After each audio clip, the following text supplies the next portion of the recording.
Hello viewers, আসসালামু আলাইকুম। সবাই কেমন আছেন? আলহামদুলিল্লাহ অনেকটাই ভালো আছি। তো সারা রাত্রে কালেকশন করতে বুঝছেন, এই যে রাত্রে ঘুমাই নাই, কিন্তু এক সেকেন্ড না ঘুমাইয়া কিন্তু কালেকশন করছি। সবগুলা কিন্তু আমি একাই কালেকশন করছি। আরো দুইটা মাথা মোড়া আছে, ওরা কিন্তু কালেকশন করে নাই।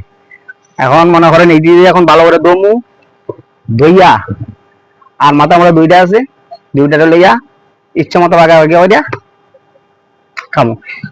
এটা কিন্তু খুব সুস্বাদু বুঝছেন, কোনো ফরমালি নেই, টাটকা কাছ থেকে পড়ছে আর নিয়ে এসেছি বুঝছেন।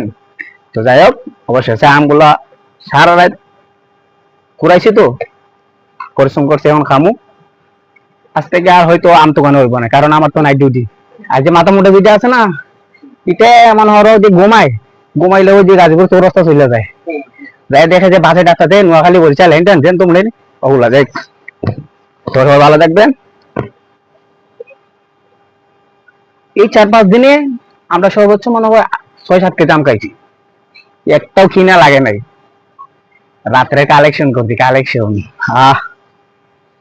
কি সুন্দর দেখছেন, কত সুন্দর। সেই স্বাদ। তখন এখন একটু কি করা যাক, পানি লই দই দিয়ে খাওয়াইবো। হ্যাঁ মোটামুটি পানি বোতলটা দে, পানির দাম দে। এই যে শুরু হইলো, লেটস গো। এখন কিন্তু সেই হইব। আপনারা ভিডিওটা দেখতে থাকেন সম্পূর্ণ। আরেকটা কথা বলি, আমার সাথে যে মাথা মোটা গুলো আছে, এগুলো কিন্তু একটা খাজেন না, এলো অকারমা। আমার সারা রাত দিয়ে কালেকশন করাইবো, আর বাঘের বেলা ওরা কিন্তু ঠিকই অর্ধ বাঘ নিব বুঝছেন। এগুলো মাথা মোটার সাথে রেখেন না। সবাই ভালো দেখেন, সুস্থ দেখেন। পরবর্তীতে আরেকটা ভিডিও নিয়ে আসবো, যদি আমরা আবার এরকম কালেকশন করি তাহলে আপনাদেরকে দেখাবো। ধন্যবাদ, সবাই ভালো থাকবেন, সুস্থ থাকবেন, আল্লাহ হাফেজ।